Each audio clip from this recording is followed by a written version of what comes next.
Trustee आहे तिथे उभे, त्यांनी सगळ्यांनी ती जी संकल्पना आहे ती ॲक्सेप्ट केली आणि 2012-13पासून आज 10 वर्ष झाली आहेत, कोविडची 2 वर्ष सोडून मोठ्या प्रमाणात आपण ही बाणगंगा महाआरती GSB टेम्पल ट्रस्टतर्फे ऑर्गनाईज करतो.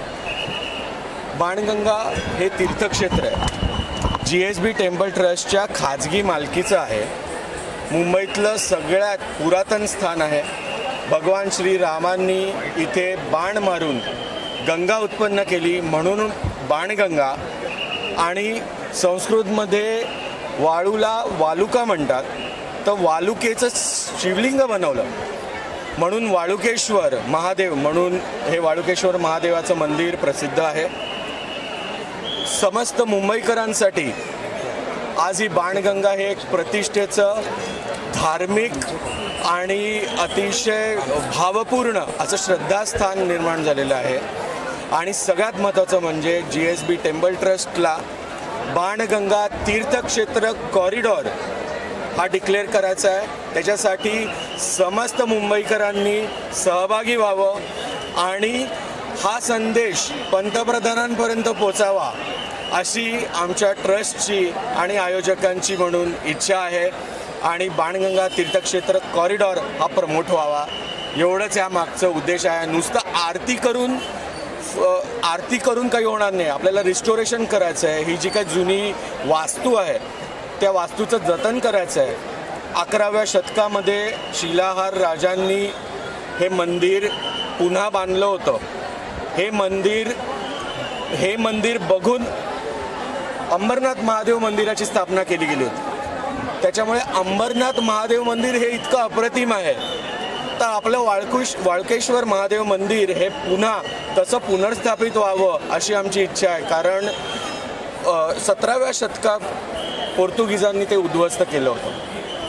तर कॉरिडॉरचा हा एक भाग असेल. त्यानंतर रामकुंड म्हणून एक परिसराचे अवशेष आपल्याला सापडले आहेत की जिथे दशरथाचं भगवान श्रीरामांनी अस्थिविसर्जन केल्याचं आख्यायिका आहे. आणि हा रामकुंड समुद्राकडे जिथे बाणगंगा जाते त्या ठिकाणी हा रामकुंडाचा परिसर आहे. अस्थिविसर्जन हे आम्हाला बाणगंगेतनं थांबवायचं आहे आणि खरं रामकुंड आम्हाला तिथे पुन्हा प्रस्थापित करायचं आहे. त्याच्यासाठी गव्हर्नमेंटला सुद्धा इनिशिएटिव्ह घेणं गरजेचं आहे. कारण तिथे आज आपलं दुर्दैव असं आहे की तिथे आज झोपड्या झाल्यात आणि तिथे कचराकुंडी आहे. तर सर्व मीडियानी सुद्धा आम्हाला या बाणगंगा तीर्थक्षेत्र कॉरिडॉरसाठी मागील काही वर्षापासून बाणगंगेच्या महाआरतीला लोकांचा प्रचंड प्रतिसाद लाभतोय. कोरोनाची 2 वर्ष सोडली ती एक मर्यादित स्वरूपात बाणगंगेची महाआरती झाली. तर आता जी लोक येत आहेत त्यांच्या येण्या जाण्याचं जे नियोजन आहे त्या नियोजनामध्ये कुठेतरी अभाव निर्माण झालेला आहे, काय सांगू? नक्कीच इथे येणारे जे रस्ते ते अतिशय निमुळते. आणि जेव्हा एखादं मॉन्युमेंट ग्रेड 1 मॉन्युमेंट म्हणून जर पुरातत्व खात्याने डिक्लेअर केलेलं आहे आणि स्टेटचं हे ग्रेड 1 मॉन्युमेंट आहे, तर ह्याच्याकडे येणाऱ्या रस्त्यांचा विचार केला गेला पाहिजे, इथल्या पार्किंगचा विचार केला पाहिजे. आणि आमचं म्हणणं असं आहे की वाळकेश्वर महादेव मंदिर आणि समुद्राकडे मध्ये भरपूर झोपड्या आहेत, हजारो झोपड्या आहेत. या सगळ्या जेव्हा जातील तेव्हा आपण कॉरिडॉर करू शकतो. जसं मुर्डेश्वर स्थान आहे, तर कॉरिडॉर ही संकल्पना त्याच्यासाठी आहे की ज्याच्यामध्ये रस्त्यांपासून पार्किंगपर्यंत सगळ्याचा विचार होईल आणि सर्व भाविक इथे भाविक म्हणून यावेत. हे तीर्थक्षेत्र आहे. गव्हर्नमेंटनी टुरिझम स्पॉट B म्हणून डिक्लेअर केलं आहे. ट्रस्टचा त्याला पूर्ण विरोध आहे. कारण हे काही टुरिस्ट स्पॉट नाही आहे, हे तीर्थक्षेत्र आहे. तीर्थक्षेत्र म्हणून विकास झाला पाहिजे. बाणगंगा तीर्थक्षेत्र कॉरिडॉर ही जी संकल्पना आहे ही मी ट्रस्टतर्फे गेल्या 4 वर्षापासून मांडण्याचा प्रयत्न करतोय. ती ज्यावेळेस आपल्या दिल्लीपर्यंत पोचेल त्यावेळेस इथे काहीतरी होईल. बागेश्वर महाराज जे आहेत त्यांनी सुद्धा इथे येण्याचं कळवलेलं आहे. कारण भगवान श्रीरामांचं स्थान आहे. कदाचित बागेश्वर महाराज जेव्हा इथे येतील पुढच्या वेळेस त्यावेळेस लोक जागी होतील. ट्रस्टतर्फे आम्ही सर्व प्रयत्न करत आहोत सर. पण पुरातत्व विभाग आहे, काही गोष्टींचे साठी धोरणांची आवश्यकता आहे. आपण ज्याला पॉलिसीज म्हणतो ती धोरणांसाठी आम्ही बऱ्याच गोष्टी द्यायला तयार आहोत. ट्रस्टचे 2 प्लॉट्स आहेत वाळकेश्वर मंदिराच्या मागच्या बाजूला, आम्ही ते हँडओव्हर करायला तयार आहोत गव्हर्नमेंटला. वाळकेश्वरचा कॉरिडॉर हा व्हायलाच पाहिजे. जर वाराणसीचा कॉरिडॉर होऊ शकतो, सगळे ॲक्विजिशन्स होऊ शकतात, तर हा सगळा परिसर का नाही होऊ शकत? इथे पण भगवान राम येऊन गेलेत.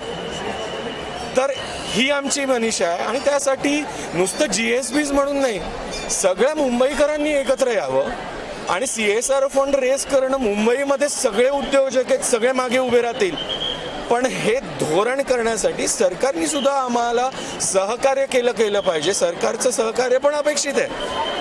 तर आमची इच्छा आहे की कॉरिडॉरचा जो प्रकल्प आहे तो धरून ठेवावा सगळं. सर, एकच शेवटचा प्रश्न घेतो. कॉरिडॉर होताना जी स्थानिक लोक आहेत, जी झोपडपट्ट्यांमध्ये राहतात, ती जर विस्थापित होत असतील तर मग विस्थापित सर महादेवाची कृपा कशी राहील?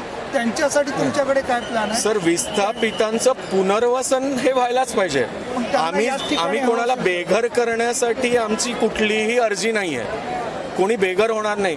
मी म्हणतोय की स्पेशल पॉलिसी केली गेली पाहिजे. जर हा ग्रेड 1 मॉन्युमेंट आहे आणि याला जर कॉरिडॉर डिक्लेअर केला तर गव्हर्नमेंट तिप्पट पैसे देऊन सुद्धा त्यांनी वाराणसीला दाखवलंय.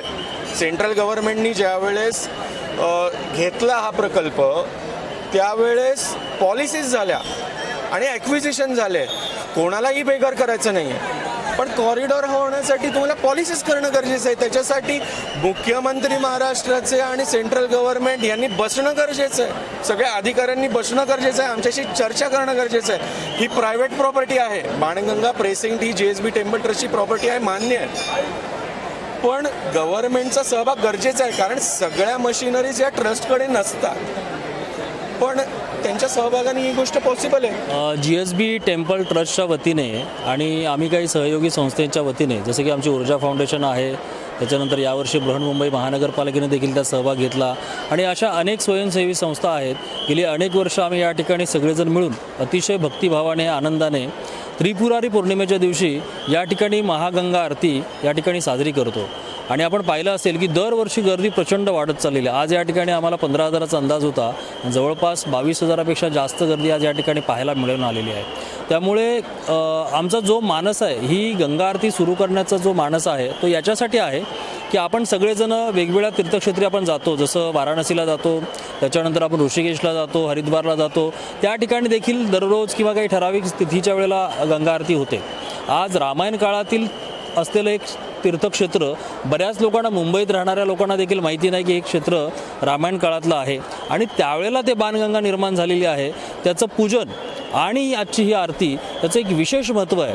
आणि त्याचमुळे एवढं प्राचीन आणि पवित्र तीर्थक्षेत्र जे आहे याच्यासाठी बाणगंगा कॉरिडॉर निर्माण झालं पाहिजे अशी मागणी गेली अनेक वर्ष आम्ही करतोय.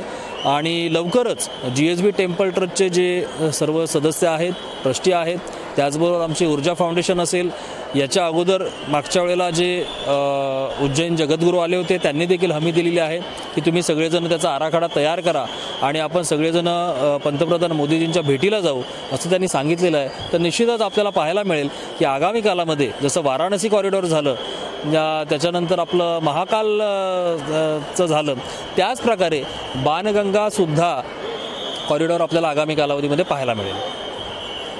सर, गौड सार्वत्रिक ब्राह्मण टेम्पल ट्रस्टचे अध्यक्ष प्रवीण कानविंगे आहेत, सचिव शशांक वळवळे आणि कायमस्थ अनिल पुरोहित यांचा नेमका सहभाग आणि तुम्हाला सहकार्य कसं लागतं?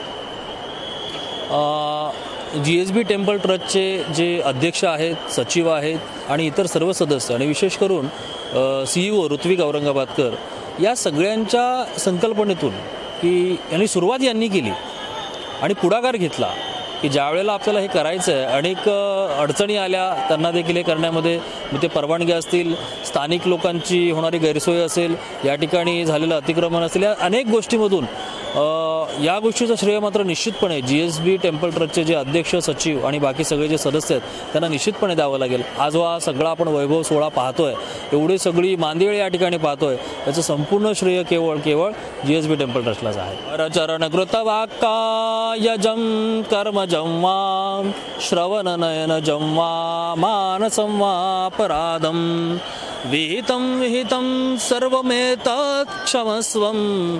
जय जय करुणाब्जे श्री महादेव शंभो. हर हर करुणाब्जे श्री महादेव शंभो. शिव शिव करुणाब्जे श्री महादेव शंभो. नमः पार्वती पतये. हर हर हर महादेव.